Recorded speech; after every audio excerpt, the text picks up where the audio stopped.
Welcome to Take a Leopard channel. In today's video, I'll show you how to print from Microsoft Teams.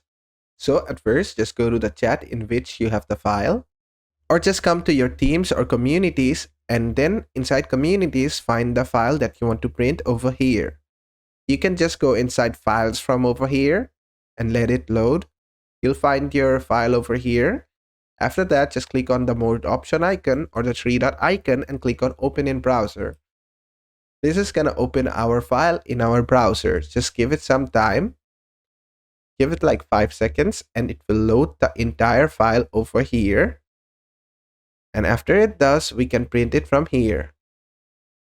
And as you can see, it's over here. Now to print it, what you have to do is come here to the top left. And here we have the three dot icon again. Just click on that. And from here, we get an option called print. Just click on that. And after that, they'll ask you to download the file and open it to get the best results. So just download it and just give it some time. It has been downloaded. Just click on it to open it. At the top right, you'll see your print button. Just click on that. And after that, you can just select your configurations and your printer and then just click on print and the file will print. And basically that is it. And that is how to print from Microsoft Teams.